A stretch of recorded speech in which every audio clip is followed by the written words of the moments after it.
Shot fired, he's got a shotgun. Shot fired, he's got a shotgun. Lone Star 187 is intended for a mature audience. Listener discretion is advised. 2 ambulances, 612, 613 is stage for shots fired. Lathrop in Washington, 724. Okay, stage 1. 214's back up.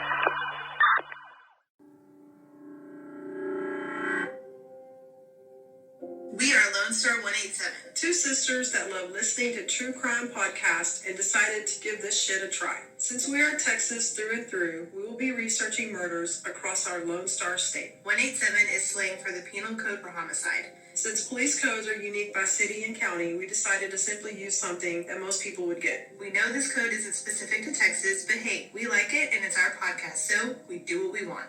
Case file 42, John Garner. We're back. We're back again. I'm Britney. I'm Kerri. And we're Lone Star 187. Back at you with another episode. So where are we this week? We're not too far away. We're going a little bit south as I point to our map. Yes. Our murder map. We are in Ellis County. Sounds familiar. Population is a whopping 938 in 2019. Wow. Small. Maypearl, Texas. I've heard of Maypearl. So it's 34 miles southwest from Dallas, and the closest big city is Waxahachie. So we are going to January 2nd of 2018 at 12:45 a.m. A call goes out to 911 from a woman by the name of Sandra Garner. And she tells 911, my husband's been shot. I think he's alive because he's making noises. And so police arrive 15 minutes later. Do they live out in the country? So Maypearl does seem to be like a more rural area. Mm-hmm. I mean, she called 911, so I'm not sure how that works when you're in a small town. Like, does it go to a big city and then they call? Usually that city will have its own police force. It may not be very big, but usually they'll have their own. Like, I don't know what the requirements are for how many people live there versus how many cops, but they usually have their own local fire and police and EMTs. So police arrive about 15 minutes after she calls, and they're wearing body cams. So I will post on our Facebook page links to watch some of the body cam footage. So body cam show they go in and they go through the house and they go back into the bedroom, Sandra's bedroom, and they find her husband, John Garner, laying on the floor next to the bed. And Sandra's not really standing over him because there is an EMT performing CPR. She's kind of standing at his feet. And the EMT's doing CPR and she's asking, oh my God, is he alive? Is he alive? And you can hear on the body cam, which, let me cite my source, I watched 48 Hours on this and newspaper.com. And there were 2 like YouTube videos that was a compilation of the body cams that were pulled from 48 Hours. But it seemed like there was a little bit more in 48 Hours. But that's where I got they're able to get more information. Yeah. So you hear her ask the policeman and the EMT, is he alive? Is he alive?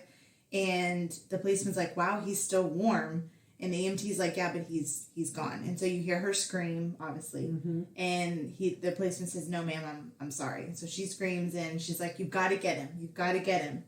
And the police ask her, do you know who did this? And in the body cam footage, you see her like sitting on the couch and she's like, well, yeah. I mean, I don't know who he is, but he was in the house. I'm like, didn't he just ask you, do you know who did this? And she's like, yeah. But then she changed But I don't know who he is, but he was in the house. And so the policemen are like, okay, well, we're going to check the house to see if the intruder's still in here. So they search the house. They don't find anyone. They don't see any signs of forced entry. So they ask her, can you describe this man to us? And she said, well, he was a white male. He was wearing blue jeans, a blue hoodie, and he had a mask. And at one point he had pulled his mask down and I saw his face and I got scared that if he noticed that I saw his face, he would kill me. So I looked away. Policeman that arrived, he took pictures of her, took pictures of the home, decided to secure the crime scene. And then, of course, they take her in for questioning as she's the only witness. She didn't have any injuries or anything like that? She wasn't? Okay. And so they take her to Waxahachie, being the closest town. They take her there and they swab her hands for gunshot residue. Right, because... Yep. Usually it's the partner. And so they sit down and they start asking her what happened. And she's like, well, I think I heard 2 gunshots. I feel like I heard 2 because I remember hearing one. I remember waking up and hearing one. So I don't know if it was the same or if it was 2, but I heard it. And I saw a man standing at the end of the bed with a flashlight and a gun. And she said, I screamed and he told me to shut up. What I came here to do, I've done. I worked my ass off. I lost my house and my wife. I worked for him and I want money. I want him to pay for him making me lose my whole life. That sounds pretty specific. Yeah. At first I thought you were trying to make it, you were alluding to the fact that she was making up the fact that someone was in there. Yeah. But all of that is too specific to be made up. Mm-hmm. Yeah. So Okay. she goes, So maybe she was aware of who he was, but she didn't know him personally. maybe so. Okay. Yeah. So in their closet, from their bedroom, there was a safe. So she takes him to the safe and she opens it. And she said, I opened the lockbox with the closet light and I gave him all the money in there. And I don't know exactly how much it is. But Oh, the so last he time- knew there was a safe in there? Well, he knew that he had money. He apparently had said something to her along the lines of, he told me he kept cash in the house. I want the cash. Okay. So she went to the lockbox and she got the money out and she said, I don't know exactly how much was in there, but the last time I counted, it was about $18,000 Oh, in cash. shit. Yeah. So she said after he got the money, he told me to go sit down on the couch and to count to 100. And if he heard sirens, he'd come back and kill me. Hmm. So I counted to 100 as fast as I could, and then I called 911. 1, 2, 3, 4, 500. Yeah. And so that's the scene. Okay. So I'm going to explain a little bit about who Sandra and John are. Mm-hmm. So Sandra and John are obviously married. Obviously. Sandra had been married before and divorced twice. And she worked with John. They were managers at a meatpacking plant. And she was 13 years older than him. So at the time of this incident, she is 55 and he is 42. I mean, get yours, lady. Get it. Why not? So 2 years after they met, they ended up getting married on New Year's in Vegas. So this day that this shooting has happened, they're celebrating their 18-year wedding anniversary. So they've been together for a long time. Damn. And he became the stepfather to her 2 kids.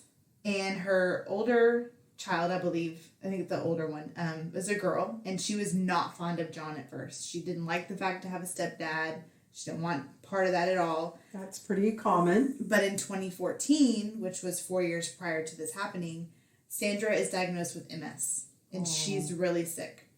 And her daughter saw how much John cared for her and how he made sure she had her meds. And he just was there for her. And she's like, this is a good He's guy. not that bad Like, of a he guy. really loves my mom, so I'm going to come around. So she kind of came around more. Sandra fell into a really deep depression. The drugs she had to take to function, she had a really hard time. So she told John, I think I'm going to take all my pills and just die in my sleep because I don't want to be a burden to you. Like, I'm already older than you, and then, like, I don't want you to spend the last of your years taking care of me. So I'm just going to do that. And he told her, if you do that, then I'm going to have to do it because I can't live without you. Well, and that's not her decision to make. If evidently he doesn't mind doing it. He loves her. They're married. And when you're married to somebody, that's what you do. Yeah. You have to do Yeah. what you have to do. So it's not fair of her to make that decision on his behalf. Sure. Yeah. So after she was diagnosed and, had her ups and downs, John kind of took over as the sole breadwinner and the caretaker. And in 2016 is when they moved to Maypearl. They lived somewhere else before that. Also in Texas, or you don't know? I don't know. Okay. And they moved to Maypearl in 2016. His family already lived here. And his mom bought the house across the street from them. And, like, in the documentary, cool. It's really cool. Like, you see that they have a pool in the backyard.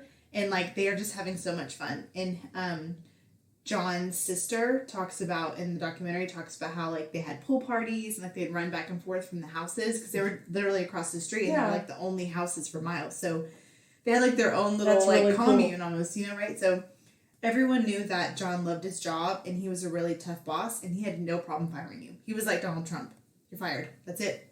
No You're done. bullshit. Like, It's a business. You have to be that way And- if you want to survive, right? so they knew that he would eventually make enemies as his life went on because he just didn't care. He's like, I do my job, I do it well.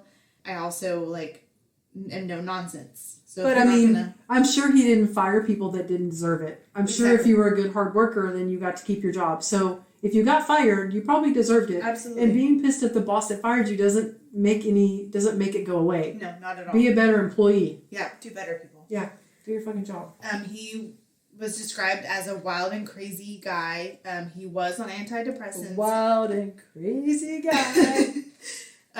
He was on antidepressants, and he did drink heavily when he was out. But, you know, I mean, like, look at us when we go on vacation. Like, people may say, oh, they drink a lot, but not every day. Just when we like to go out, you know? Monday, Tuesday, Thursday, whatever. And he was very blunt. Every vacation day. So that's John and Sandra. So, of course, they had no kids together. I mean, they loved each other. Mm-hmm. Like everybody says, they were a great couple, very loving. He doted on her. No problems. So after Sandra's taken to the police station and she's questioned, she's released home. So she goes home where everything happened, and of course his family's across the street. So they come over and they're like, "What's happening?" But he was killed in there. I don't know if I could stay there. Family and friends like can't believe what happened, right? Sandra had 2 kids. She had a son and a daughter, and so her son Wes shows up to the sheriff's office looking for his mom. He's like, "Hey, I heard my mom was brought down here. I just want to know like what's going on." So they kind of tell him. They go to his apartment and tell him what happened. And so he goes in. He's like, "I want to know how my mom's doing, what's going on." Oh, shit. While he's there, he's like, "Y'all know my mom did this, right? Y'all looking at her for this because she's probably the one that did it." Well, shit. Yeah. So they go to the house and they search the house. They search. There was a detached garage that had Sandra's car in it. She had a red Mustang. And there was a truck outside that was parked outside. So they searched the house. So the truck was probably his. Probably, yeah. They searched the cars, they searched the house, the garage, outside, inside, everything. They take Sandra and John's iPhones and iPads. And in Sandra's iPad, there's a search history on how to kill someone in their sleep. Oh my God. Come on, Sandra. I had your back. 16 ways to kill someone without getting caught. Like, these are just things that were searched on an iPad that when they were asked whose it was, they just said that it belonged to Sandra and John. Like, it wasn't just Sandra's, it wasn't just John's, it was just an iPad that was There's at this the house. thing in your browser history called clear cache and cookies. I mean, it doesn't get rid of it permanently because cops can still, it's still on there.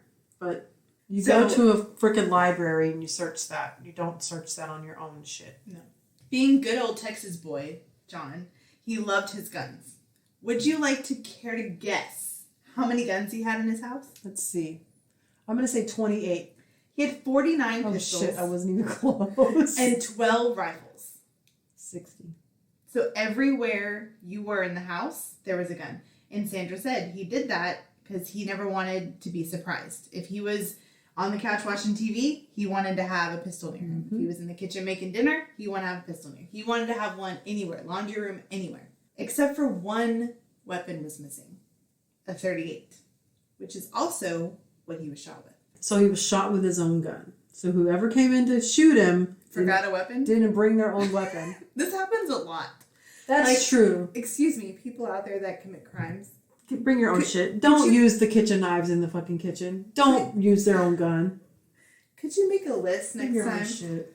You need to make a list, like, because serial killers make lists, right? Like, Yeah, they're very meticulous. duct tape, check. Rope, check. Fake all of mustache. it. Khaki pants, got it. All of it. Cookies. So when they do further investigation of this .38 pistol that's missing, they realize that it's Sandra's pistol that's missing. So it's not just any gun that's missing. This gun is Sandra's gun. Okay? So 3 days later, on January the 5th, they decide to go back and do another sweep of the house. They're like, But maybe they there's something. did a gunpowder residue test on her, and it came back negative. Well, I didn't give you the results yet. Oh. You assume that. I did assume that. I will tell you what the results are in a little bit. Well, you should tell it when you bring that shit up, because then my brain just writes the rest of the story. So I don't want you. I'm not asking you to jump ahead. I'm not trying. I will jump ahead. I'm trying to like rearrange your story for you. For you, I will tell you, it was not negative. We don't know how much residue was on her. So If there's any, you're fucked, because no, not necessarily. If she's doing CPR on him, and she puts her hand where the bullet wounds are, she's gonna have some on her. Is she? Yeah. Are you sure? Yeah. That can transfer? Yeah. I thought you had to actually shoot the gun for the powder to be on your hands. But if you touch the wound, you're gonna have gunpowder residue on you because You just touched where the bullet is, which is where the gunpowder is. Okay. So on January the 5th, they go and do a sweep of the house.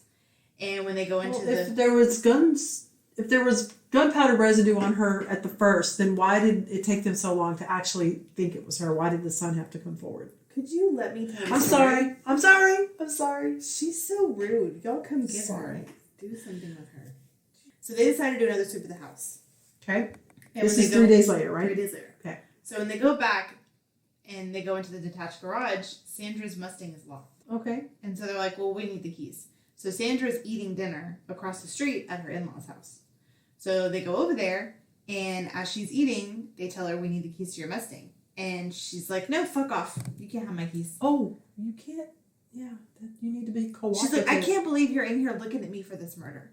Here you come in here coming after me after I just watched my husband get shot. And you want to come in here when I'm eating dinner and tell me to go unlock my car so you can go find something or think you find something in my car? There's something in there. And they're like, listen, we don't need your permission to get in there. We're just trying to be nice. We're trying not to tear up your car. Exactly. We're trying not to break a window. So she's like, fine. So she lets him in. And once they get inside, they find a black plastic bag underneath the driver's seat filled with wet towels and her gun. a .38 pistol, which is hers. The towels were wet with blood. She did Water. Just water. That's Wet weird. towels. Well, now the gun looks all rusted because it's been wrapped in wet towels.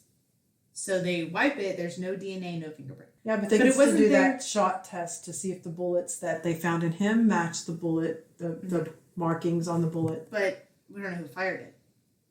There's no DNA. Yeah, fingerprints. but if it's the gun that shot him and she's got it, why the hell does she have the gun that he got killed with? Okay, well, we already knew it was her gun. Right.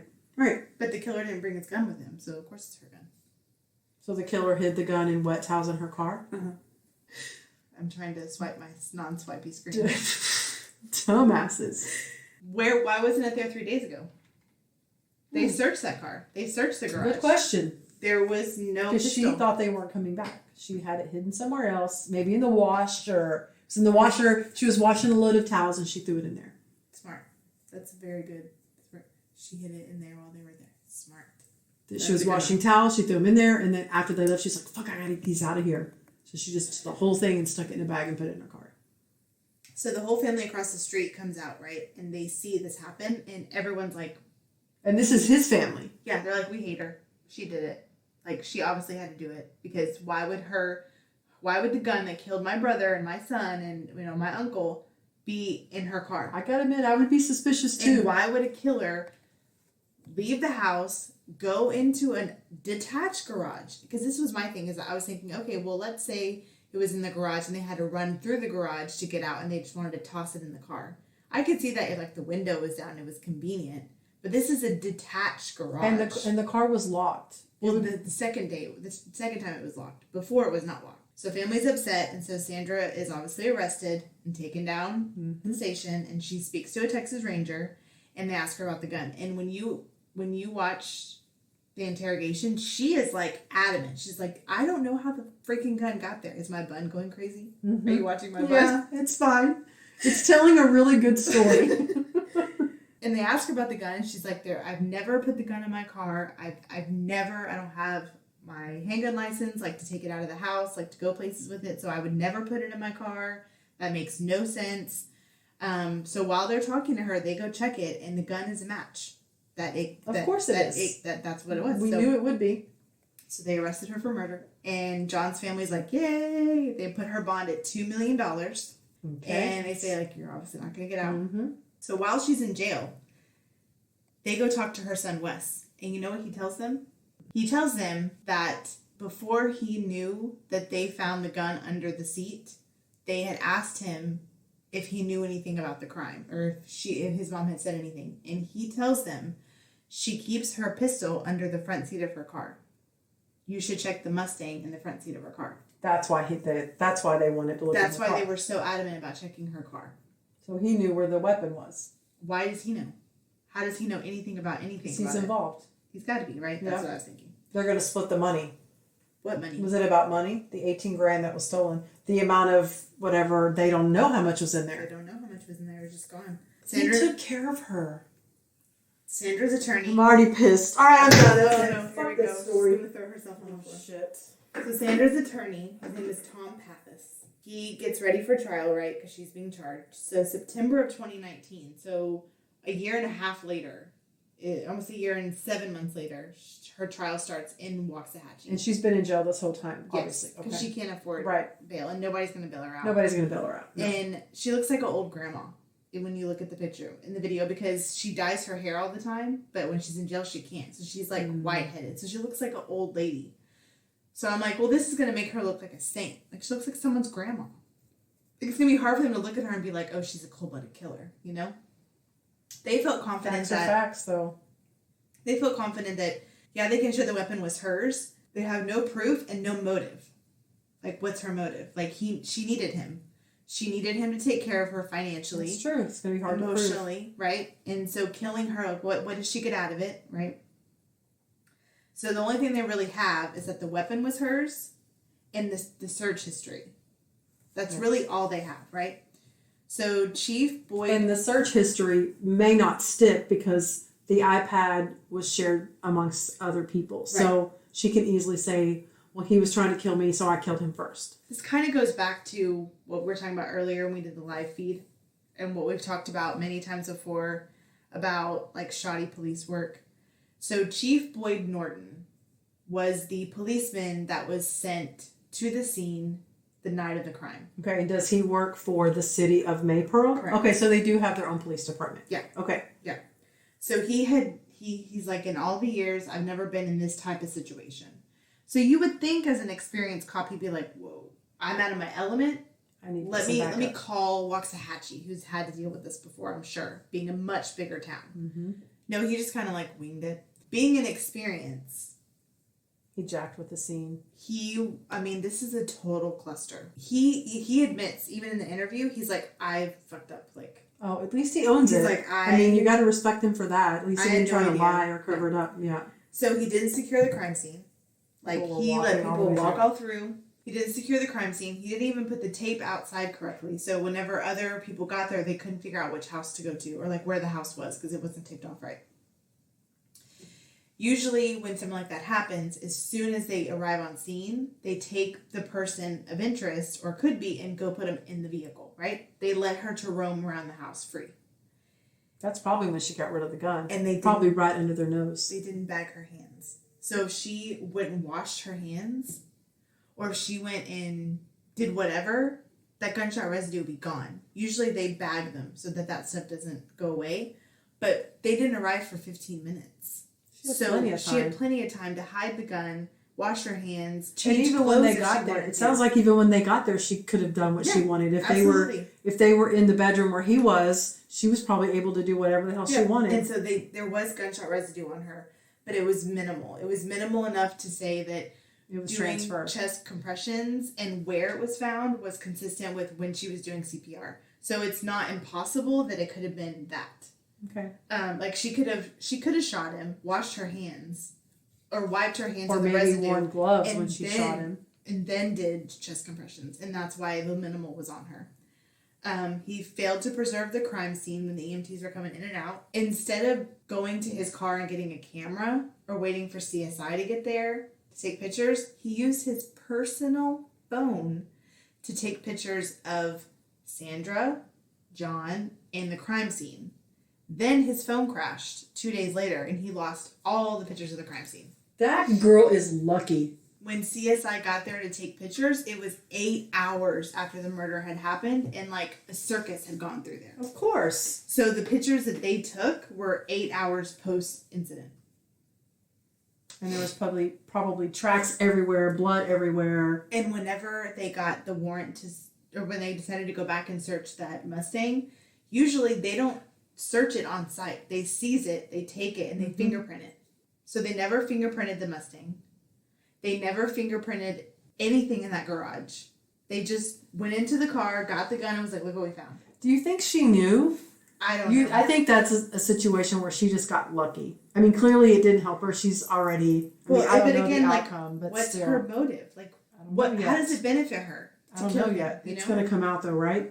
So her attorney was like, I'm upset that they never put Wes as a suspect. Like, he went behind his mom's back to... That's pretty shitty. Like, to...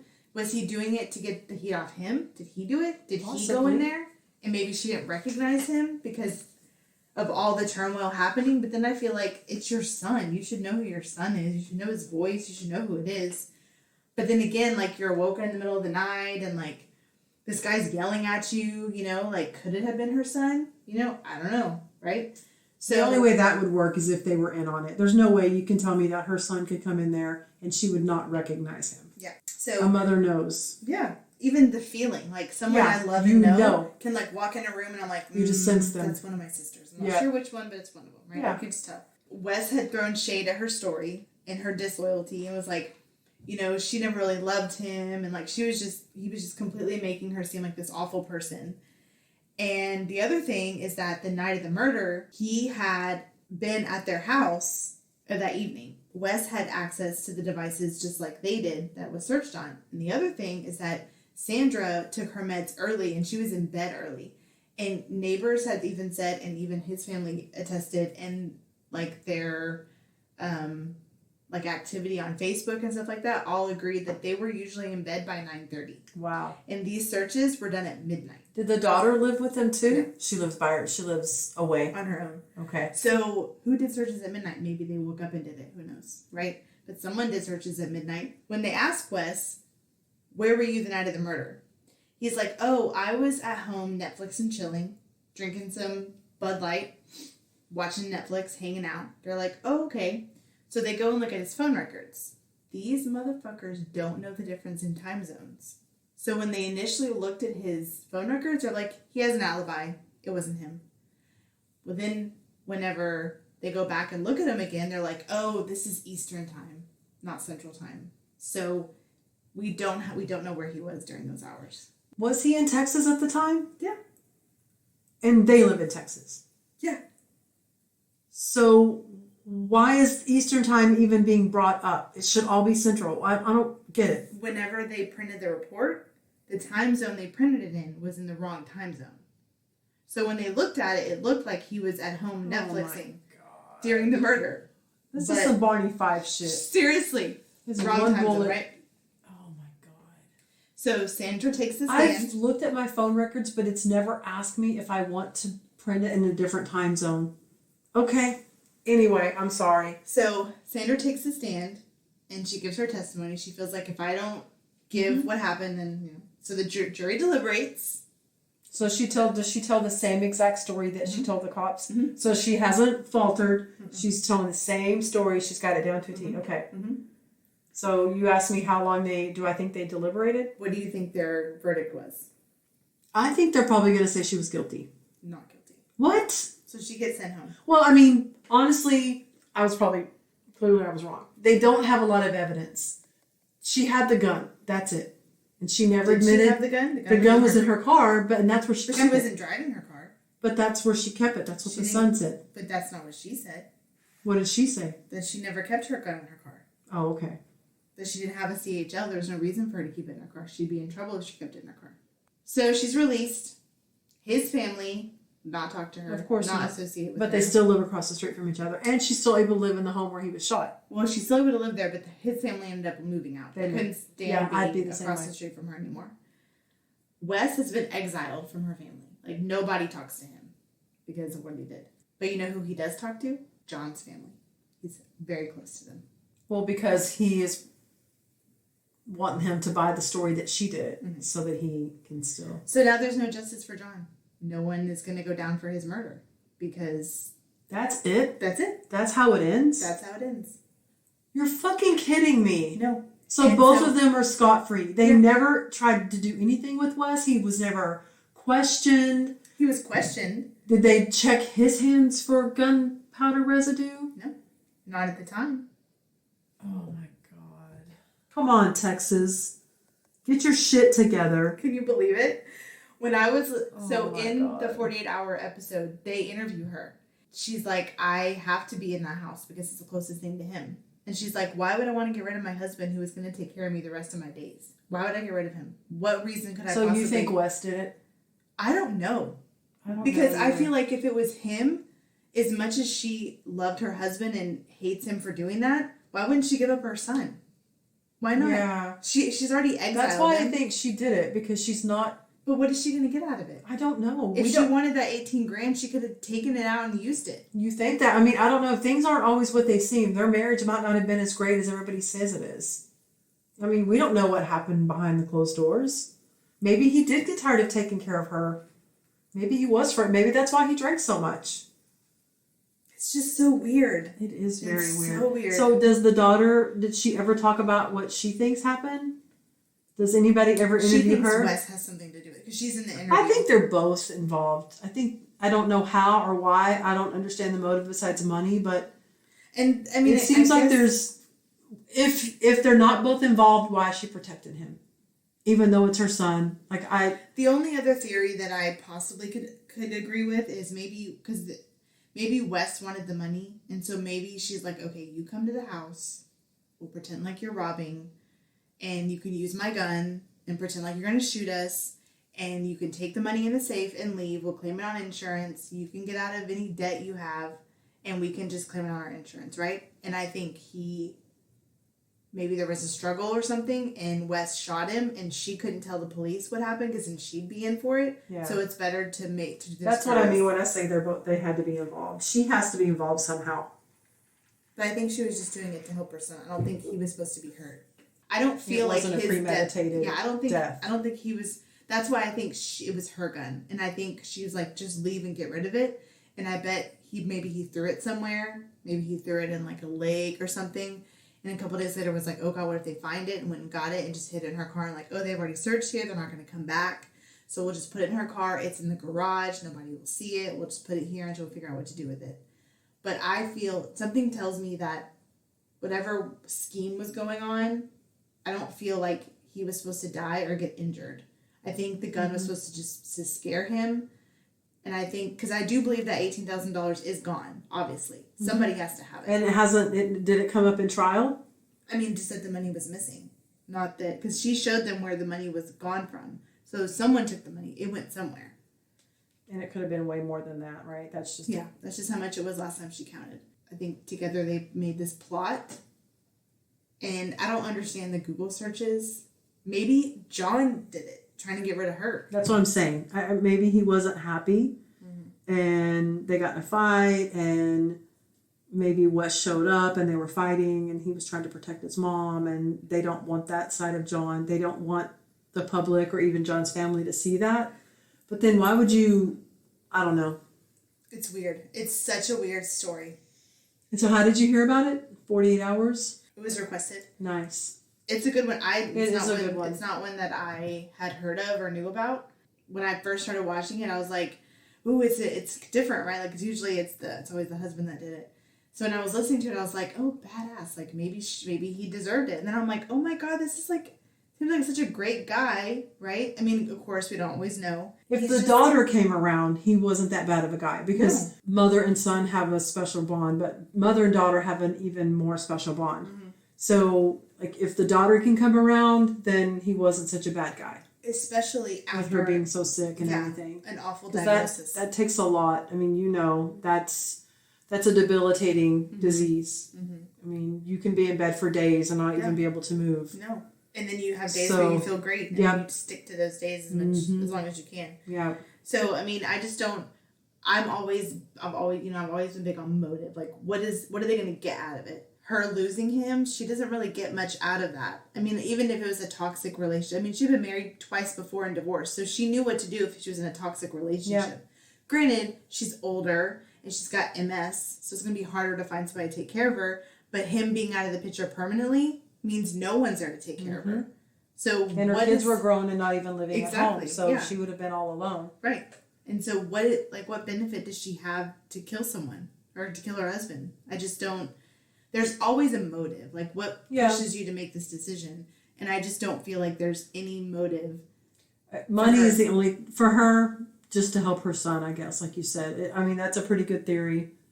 That he needed the money, so she told him just act like you're going to break in. I mean, he would have had to have a mask or something on because they would have seen. And maybe that is what he was wearing. And maybe she was hoping like, okay, well, if he leaves and somebody says, oh, I saw somebody in that gear or whatever.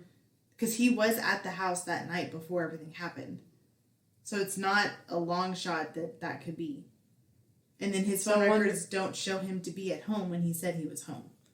And I wonder if John's family still believes Wes, or like what kind of person was he? Like, what did he do? Did he have a job? He did have a job. I know that they said that he was going through a little bit of a financial crisis, but not like, oh my God, I'm going to lose. I mean, he had a job, lived in an apartment, he had a car. I mean, he it's not like he was out on the streets and had nowhere to live and was like begging for money. And if you have number one, if you have a place to put your head at night, then you're better than probably a third of this world anyway. Absolutely. So you're not in such dire straits that you need to steal from someone if you could at least have a place to live. Yeah. So I don't think his financial situation was as bad as most people would be, where they would need to steal or commit a crime to get money. Well, it could have been something like maybe he owed somebody that was going to hurt him if he didn't pay. Like he could have had other vices, or, you know, who knows? A lot of things. I mean, I feel like there is something that they're covering up, something that happened that they're not releasing. Yeah, because for whatever reason, what the son told the policeman is too specific